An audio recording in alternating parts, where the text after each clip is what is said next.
Hey guys, welcome to my channel. In one of the last live streams, you asked me, Marina, what do I do if I understand the language but I cannot speak it?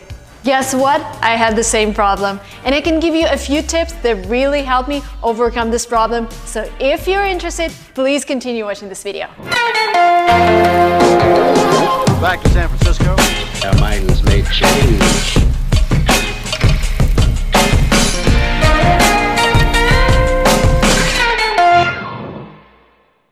Thing number one that you have to understand is that our brain is a magic thing. It actually has all of the information. Because sometimes you think, oh my God, I have been learning English for 2 years and I don't see the progress. But the thing is, you've actually learned a lot of stuff during these 2 years. You've learned vocabulary, you've learned grammar, you've learned how to speak. But guess what? You haven't had practice. And that's your problem. Everything is inside, everything is there, but you need the stressful situation that would help this information come out. How do you create the stressful situation? Advice number one. Okay, you don't have to follow it, but at least listen to it, because it helped me. Oh my God, it helped me. This was one of the best things. Not the best, but second best. I started a YouTube channel in English. And I started this exact channel that you're watching. If you go back to my very first video, you're gonna hear that I speak in a completely different manner, and I had to cut out so many things because I started it when I was back in Russia and I didn't have a lot of practice of English, but I knew that I have to be regular with my videos, so I switched on the camera and started talking to the camera. And this is exactly what you can do. You don't have to post them and make them public, but I would advise you to do that because YouTube actually changed my life. You can make money with it. It's a great tool to meet new people. It's a great tool to interact with people in the comments. I would ask you to shoot a video on a topic that you love and where you think you're an expert.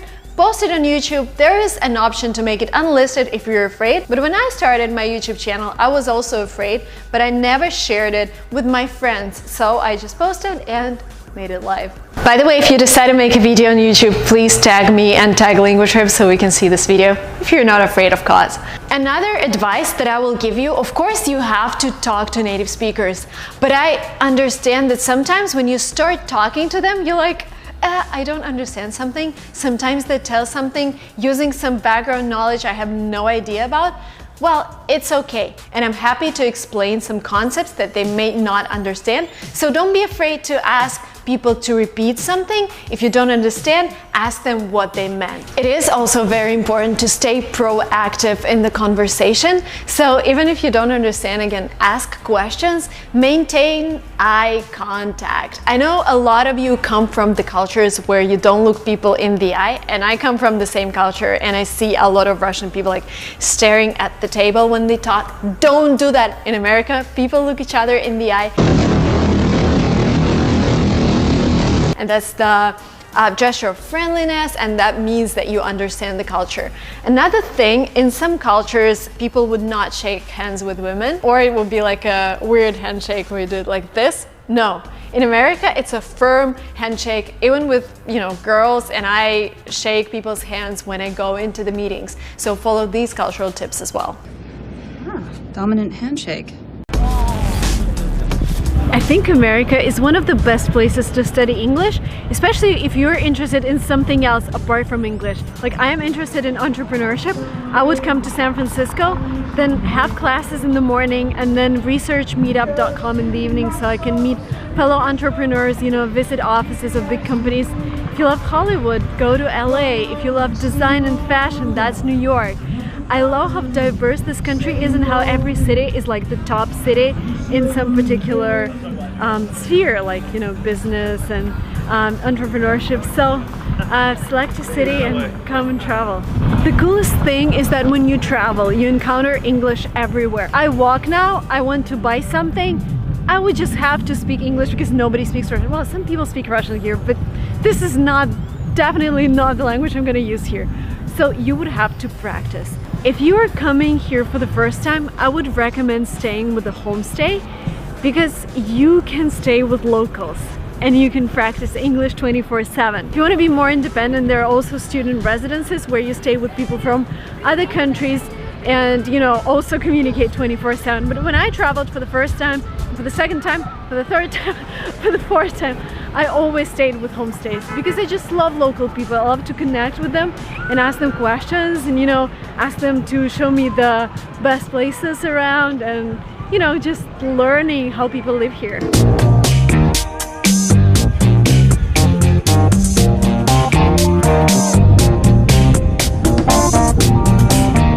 Another great way to practice your English is calling a company that has support in English, because they have to tolerate your language, like Booking.com, for example, or Expedia, or an international company. You can even call your local company and try speaking English, like call the largest hotel in your city that accepts international guests. Or, well, the cheapest way to contact those companies is to top up your Skype credit. Like you can pay $10 and just start calling people and asking them questions. This is like the best. You don't see those people, you will never see them again, but you can practice your English. Some tips for the conversation: use really simple words and don't overcomplicate what you want to say. Like, it's okay if you don't give like 10 examples of the phenomena that you're describing. Use the words that you understand and that other people would understand, so they would answer you with the same words. Because if you overcomplicate things, people will repeat you in overcomplicated phrases. Don't do that. Another thing, always have a really clear call to action.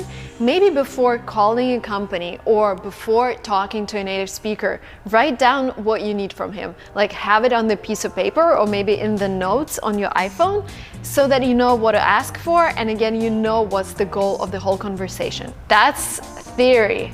What you need to do, again, you need to practice. The best progress that I had speaking English was actually when I traveled to the UK. I was 14.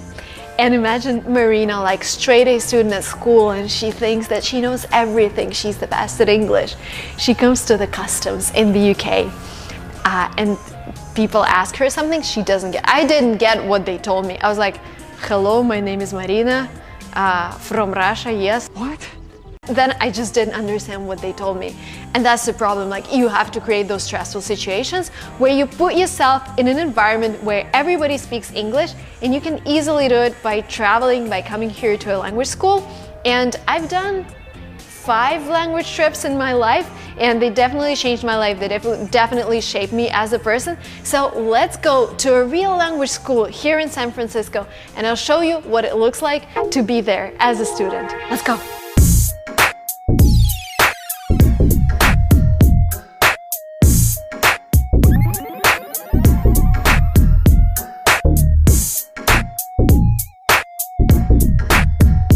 Would you laugh at somebody who has an accent? Absolutely not. I love accents. Yeah, it's part of, you know, that's part of learning a new language. You're always gonna have an accent. Yeah. A lot of people think accents are really cool. That's what I keep telling. Like, people sometimes like, oh, I have an accent, I wouldn't be able to talk to other people. I'm like, I love when people speak Russian. Like, I love when they try. It doesn't matter if you do like 100 mistakes in a simple sentence. I would just, you know, do my best to understand you. So same with English. You wouldn't laugh at people, right? Not at all. You would just encourage them to go out and practice. Absolutely. Don't be afraid.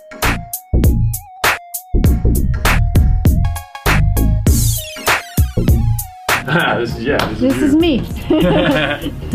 Excursion trips to LA, Las Vegas.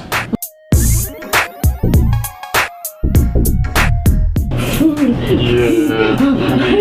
it's not much, but simple. Yeah, it's gonna have a choice. Yeah, simple items. Nice.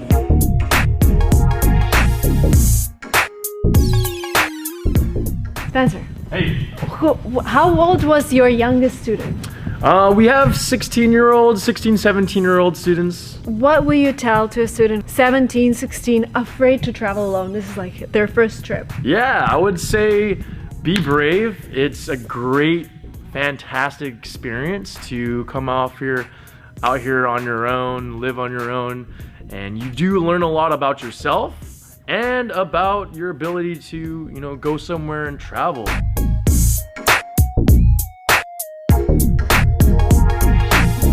My school, I went there for like a short class. Which one? Nice one. New York Film Academy. Oh, yeah? I saw in YouTube. Which video? a video how to improve better score in GMAT. I subscribe your channel. Oh my god, it's so cool. Thank you so much. And where are you guys from? South Korea. South Korea. Going to South Korea in August. I'm so excited. Yeah. Vietnam? Cambodia. Wow. F and V. Could you give me one word that starts with F? Familiar. And then what's a word that begins with V? Volt. Volt. Did you say yeah? Like electricity. And I want you to write them down on your whiteboard. So for example, if I say ferry, you could write ferry, F-E-R-R-Y. But if you mishear me, you might write down this one by accident, V-E-R-Y.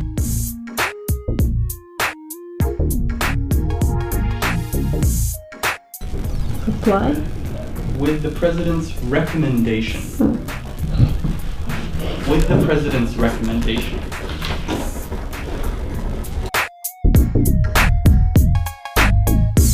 H is adverse. Adverse. I is despite. Despite. J is claustrophobia. Claustrophobia. Alright, excellent.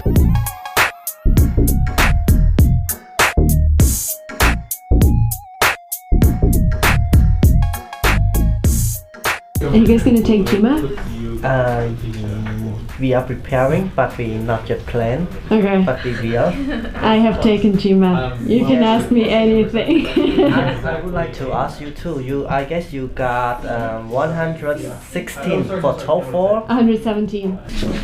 Thank you so much. Thank you for I letting really me. enjoyed the class. It's nice to have you in class. I hope you learned something. I have, yes. Hi guys, hope to see you soon. Yay, bye bye. All right. See ya.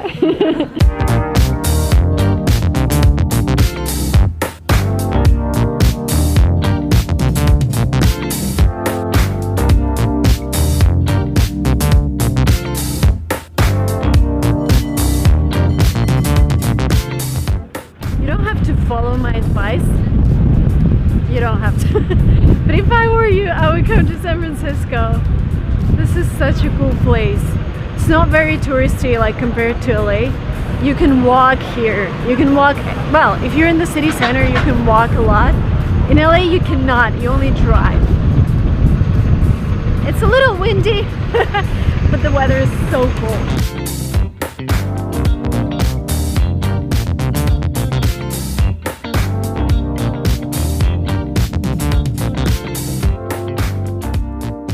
Thank you so much for watching this video. There is a tram coming. We're in San Francisco. Thank you so much for watching this video.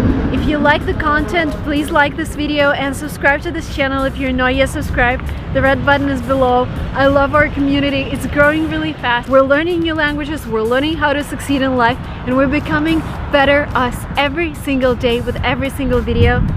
Looking forward to seeing you in the next videos. Bye!